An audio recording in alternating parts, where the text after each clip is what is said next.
मंडळी, गाण्याआधी आपलं मन हे नितळ निर्मळ करणं गरजेचं असतं आणि हे देखील एक उत्तम गायनासाठीचं मर्मसूत्रच आहे याची जाणीव झालेले आणि त्या योगे स्वतःला आयुष्याच्या प्रत्येक टप्प्यावर सिद्ध करत गेलेले, स्वतःला घडवत गेलेले एक सर्वांग सुंदर स्वरूप सुंदर गायक नट म्हणजे नारायण श्रीपाद राजहंस अर्थात बालगंधर्व.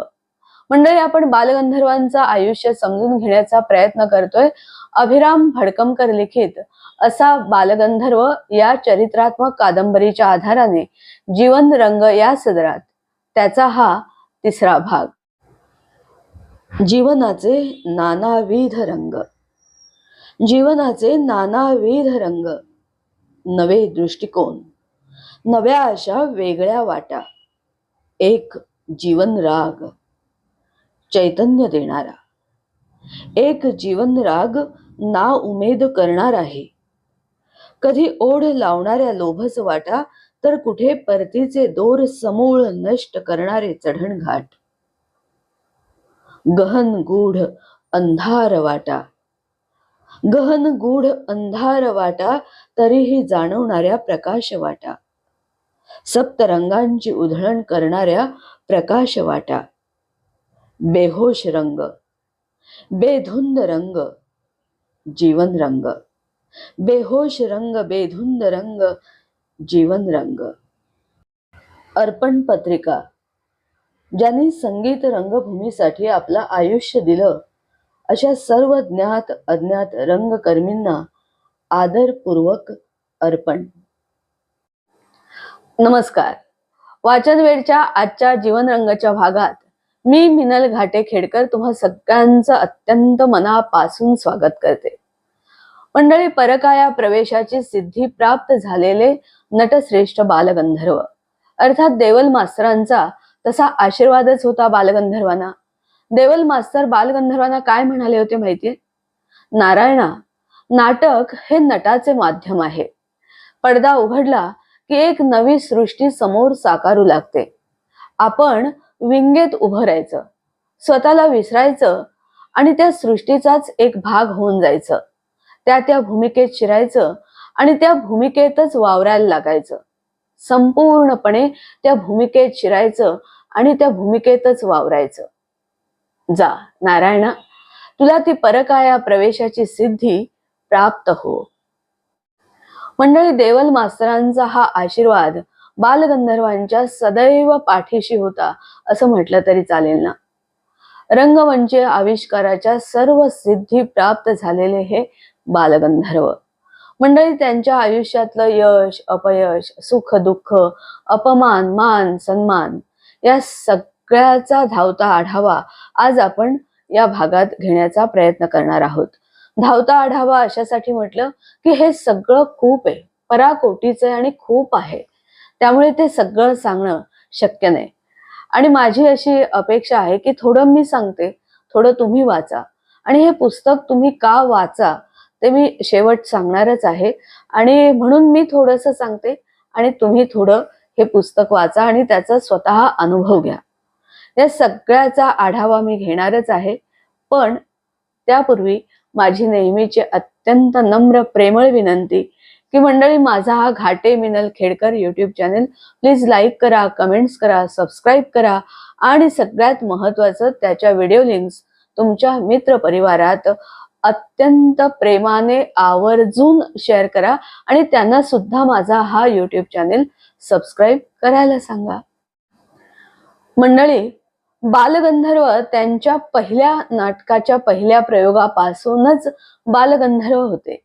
याचा अर्थ काय की जनरली कसं होतं की पुरस्कार आणि पदव्या मान सन्मान हे कुणालाही कधी मिळतं, तर म्हणजे व्यक्ती कुठच्याही क्षेत्रातली असू दे, पण ते कर्तृत्व सिद्ध केल्यानंतर त्या क्षेत्रात स्वतःचं असं योगदान दिल्यानंतर आयुष्याची काही वर्ष त्या क्षेत्रात वावरल्यानंतर अनेक मान सन्मान किंवा पदवी पुरस्कार हे सगळं मिळतं. पण बालगंधर्वांच्या बाबतीत तसं नव्हतं. बालगंधर्वांच्या नाटक प्रवासाची सुरुवातच आणि आयुष्याची सुरुवातच बालगंधर्व या बहुमानाने झाली होती. नाटकाच्या पहिल्या प्रयोगापासून आणि पुढे प्रत्येक प्रयोगाला रसिकांची तुडुंब गर्दी, टाळ्यांचा प्रचंड कडकडाट आणि वन्स मोरचा गजर, असं गर्दीचं अमाप सुख अंतिम श्वासापर्यंत नाही तर आजही बालगंधर्वांना मिळतंय. आणि इतकंच नाही तर म्हणजे आजच्या डिजिटल युगात बालगंधर्वांविषयी असलेला आपला आदर आणि त्यांच्या प्रती असलेलं प्रेम आजही संपलेलं नाही, हे फार विशेष आहे. महात्मा गांधी, पंडित नेहरू, डॉक्टर बाबासाहेब आंबेडकर, काकासाहेब गाडगीळ, छत्रपती राजर्षी शाहू महाराज, लोकमान्य टिळक अशा अत्यंत दिग्गज मंडळींसमोर स्वतःचं गाणं सादर करायला मिळालेले हे नटश्रेष्ठ गायक. केवळ गाणं सादर करायलाच मिळालं असं नाही, तर महात्मा गांधींनी स्वतःच्या हस्ताक्षरात त्यांना लिहून दिलं होतं की आपका गाना बहुत अच्छा लगा. तर डॉक्टर बाबासाहेब आंबेडकरांनी त्यांचं गाणं ऐकल्यानंतर साश्रू नयनाने बालगंधर्वांना घट्ट आलिंगन दिलं होतं. असे सर्वांग सुंदर गायक की ज्यांचे प्रत्यक्ष पृथ्वीराज कपूर देखील भक्त होते. मंडळी, बालगंधर्वांना अनेक मानाचे पुरस्कार म्हणजे संगीत अकादमीचा पुरस्कार, भारत सरकारचा पद्मभूषण पुरस्कार, त्यानंतर अमृत महोत्सवासारखे सत्कार, बालगंधर्वांचा अमृत महोत्सव खूप थाटात साजरा केला होता, जाहीरपणे सत्कार केला होता. त्यानंतर 1944 सालचं नाट्य शताब्दीचं मुंबईतलं अध्यक्षपद किंवा 1929 सालातलं झालेलं नाट्य संमेलन त्याचं अध्यक्षपद, असे अनेक मान सन्मान आणि पद भूषवायला बालगंधर्वांना मिळाली होती. या सगळ्या सन्मानांबरोबरच वयाच्या 57व्या वर्षी सुद्धा स्त्री भूमिका सादर करून प्रेक्षकांची मनं जिंकणारा हा अवलिया. काय सांगायचं अजून यांच्याबद्दल. स्वतःच्या हयातीतच स्वतःच्या नावाचं थिएटर, त्याचं भूमिपूजन करण्याचा मान किंवा तो एक सन्मान बालगंधर्वांना मिळाला होता. 8 ऑक्टोबर 1962 साली पुण्यातलं आजचं जे बालगंधर्व रंगमंदिर आहे त्याचं भूमिपूजन बालगंधर्वांनी स्वतः केलंय. हा केवढा मोठा सन्मान आहे ना. मंडळी, 50-55 वर्ष रंगभूमीवर स्त्री भूमिका करून प्रेक्षकांचे अखंड मन जिंकणारा मला वाटतं जगातला हा एकमेव नटसम्राट असावा. खऱ्या अर्थाने नटसम्राट, सर्व मान सन्मान मिळवलेला यशस्वी नटसम्राट. पण याची दुसरी बाजू कशी असेल? दुःखाची, अपयशाची, अपमानाची, की कदाचित त्याचं वर्णन करताना असं म्हणावं लागेल की अरे हा तर शापित गंधर्व. मंडळी, 12 मार्च 1911 मुंबईत संगीत मानापवांचा मुंबईच्या रिपन थिएटरमध्ये पहिलाच प्रयोग होणार होता. नाटकाची खूप जाहिरात केली होती, त्यामुळे साहजिकच लागोपाठ 2 दिवसांचे प्रयोग हाऊसफुल होते. सर्वजण आनंदात होते. पण काय झालं? त्याच दिवशी सकाळी बालगंधर्वांची पहिलीच मुलगी इंदू, तिचं निधन झालं. हे कळल्यानंतर बालगंधर्व अक्षरशः कोसळलेच. आता काय? नाटकाचा प्रयोग रद्द होणार हे स्वाभाविकच ना. पण तसं नाही झालं मंडळी. सर्वजण म्हणत होते बालगंधर्वांना की आपण नाटकाचा प्रयोग पुढे ढकलूया. पण बालगंधर्वांनी तसं होऊ नाही दिलं. बालगंधर्व म्हणाले की प्रयोग ठरल्या वेळी ठरल्याप्रमाणेच होईल. आणि प्रयोग झाला. मंडळी, बालगंधर्वाने कोणत्या मानसिकतेत तो प्रयोग केला असेल ना, आपण कल्पनाही करू शकत नाही. वाचून सुद्धा डोळ्यात पाणी येतं असा हा प्रसंग. आणि तेव्हा बालगंधर्वांचं वय अवघं 23 वर्षाचं होतं. बालगंधर्वांचं हे दुःख ही त्यांच्या जीवनाच्या शोकांत संगीत नाटकाची केवळ सुरुवात होती. हे असे अनेक चढणघाट बालगंधर्वांना पुढे पार करावे लागले. यशाच्या प्रत्येक पायरीवर बालगंधर्वांचा स्वतःचा असा माणूस त्यांच्या आयुष्यातून दूर निघून गेला. प्रथम त्यांना सर्वार्थाने उभे करणारे आणि त्यांना घडवणारे देवल मास्तर, काकासाहेब खाडीलकर, राम गणेश गडकरी, नानासाहेब जोगळेकर, केशवराव भोसले, त्यानंतर मोठ्या मुलीनंतर परत दुसऱ्या मुलीचं कमलाचं निधन, नंतर स्वतःच्या मुलाचं निधन, नंतर कालांतराने पत्नी लक्ष्मीबाईचं निधन. अशा अतीव दुःखासोबत अनेक अडचणी आणि आर्थिक संकट सुद्धा बरोबर होतीच. आता आर्थिक संकट म्हणजे काय ते सांगते. या किर्लोस्कर नाटक कंपनीतले शंकररावांच्या मनमानी कारभाराला कंटाळून त्यातून बालगंधर्व, गणपतराव बोडस अशी काही मंडळी बाहेर पडली आणि त्यांनी स्वतःची गंधर्व नाटक मंडळी 5 जुलै 1913 सुरू केली. अर्थात या सर्वाच्या मागे एक वेगळाच सूत्रधार होता. हा सूत्रधार कोण? तर बाळासाहेब पंडित. हे बाळासाहेब पंडित कोण? तर बालगंधर्वांच्या एकदम सुरुवातीच्या काळात कोल्हापूरला झालेल्या पहिल्या नाट्यप्रयोगाच्या वेळेला भेटायला आलेले श्रीमंत असे कॉलेज कुमार असलेले एक रसिक प्रेक्षक. आणि या बाळासाहेब पंडितांनीच बालगंधर्वांना उंची सुवासिक अत्तर, तेल, उंची महागडे पोशाख या सगळ्याची ओळख करून दिली. इतकंच नाही तर सुरुवातीला रोज हे बाळासाहेब पंडित बालगंधर्वांना अशा सगळ्या महागड्या वस्तू भेट म्हणून देत. आणि याची बालगंधर्वांना सवय लागली. केवळ सवय नाही तर या सगळ्यांचं वेडच बालगंधर्वांना लागलं. आणि याचा परिणाम म्हणजे काय? तर बालगंधर्व अनेकदा कर्जबाजारी झाले. आणि केवळ कर्जबाजारी नाही तर आयुष्याच्या उतार वयात तर कफल्लकच झाले. मंडळी, गंधर्व नाटक कंपनीत रंगमंचावर आणि रंगमंचाच्या मागे सुद्धा शाही थाटच असायचा. प्रत्येक नवीन नाटकासाठी नवे भरजरी शालू विकत घेतले जायचे. नवीन नवीन सोन्याचे दागिने विकत घेतले जायचे. नाटकासाठीचे पडदे एकदम उंची असायचे. रंगमंचावर घालायला लागणारे गालीचे उंची. एकूणच काय तर संपूर्ण कपडेपटच उंची असायचा. नाटकाच्या आधी बालगंधर्वांचे शालू म्हणे अत्तरात बुडवून ठेवले जायचे. मंडळी, गंधर्व थाटावर त्यावेळचा प्रेक्षक त्यामुळे बेहद्द खुश होता.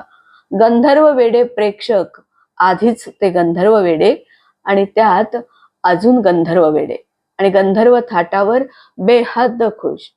आणि रंगमंचाच्या मागे काय थाट होता सांगते.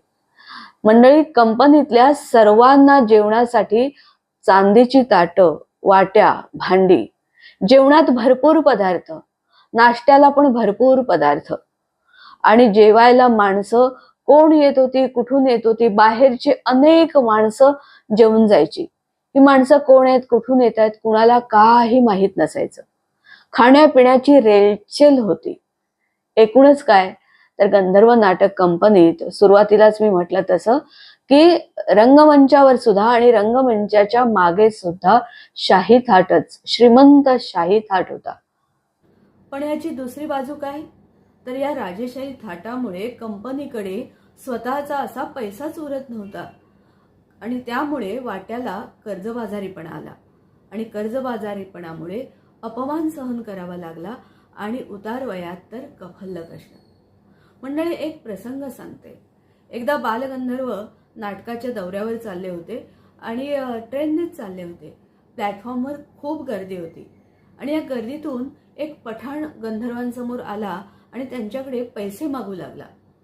तो पैसे मागतोय म्हटल्यानंतर त्यांच्यावर असलेले त्यांचे सॉलिसिटर लाड यांना गंधर्वांनी सांगितलं की या पठाणाला बाळासाहेब पंडित, त्यांचे ते श्रीमंत मित्र की जे कंपनीचा सगळा व्यवहार पाहायचे, त्या बाळासाहेब पंडितांकडे या पठाणाला न्या असं बालगंधर्वांनी सॉलिसिटर लाड यांना सांगितलं.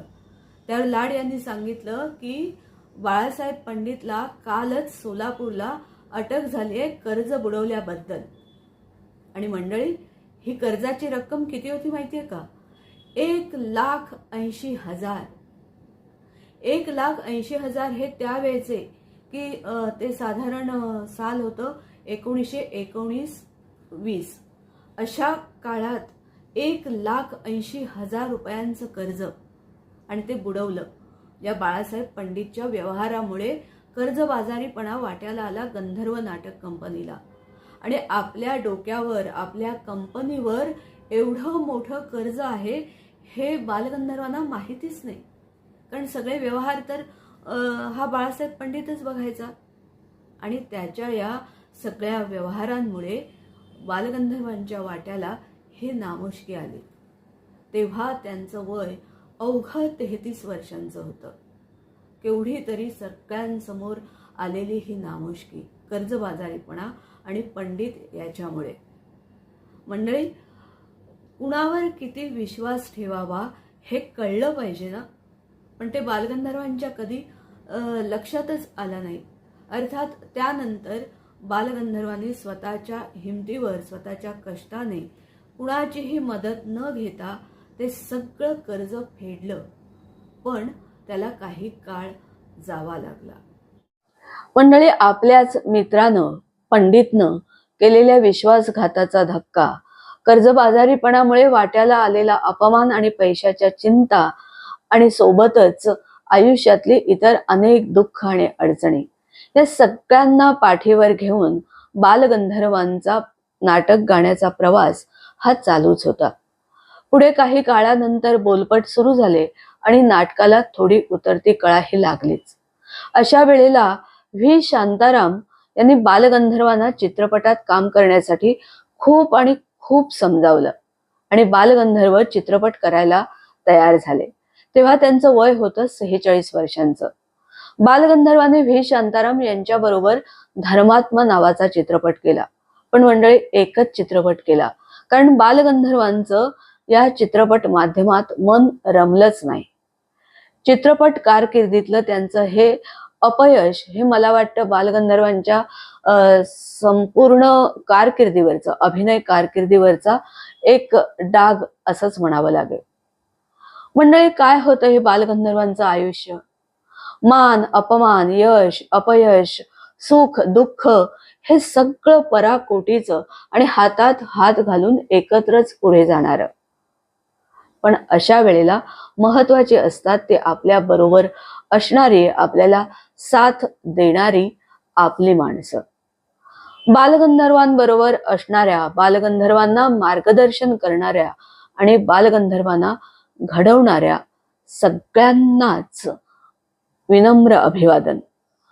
अण्णासाहेब किर्लोस्कर, देवल मास्तर, काकासाहेब खाडिलकर, वसंत देसाई, व्ही शांताराम, गणपतराव बोडस, राम गणेश गडकरी, गोविंदराव टेंबे, बापूराव, श्रीपाद कृष्ण कोल्हटकर, त्यांच्या कंपनीतले त्यांचे सगळे सहकलाकार आणि व्यवस्थापक या सर्व मान्यवरांना अत्यंत विनम्र अभिवादन. मंडळी, बालगंधर्वांचं आयुष्य समजून घ्यायचं असेल, पाहायचं असेल तर त्यांचं आयुष्य हे गोहरबाईंशिवाय पूर्ण होतच नाही. बालगंधर्वांच्या आयुष्यातलं गोहर पर्व यावर आपण पुढच्या भागात बोलूया. आज मी इथेच थांबते. मंडळी, माझा हा घाटे मिनल खेडकर यूट्यूब चॅनल तुम्ही सबस्क्राईब केला का? परत एकदा नम्र आणि प्रेमळ विनंती की माझा हा Ghate Minal Khedkar YouTube channel please like करा, कमेंट्स करा, सबस्क्राईब करा आणि त्याच्या व्हिडिओ लिंक्स तुमच्या मित्रपरिवारात आवर्जून प्रेमाने शेअर करा. व्हिडिओ शेवटपर्यंत बघितल्याबद्दल अत्यंत धन्यवाद.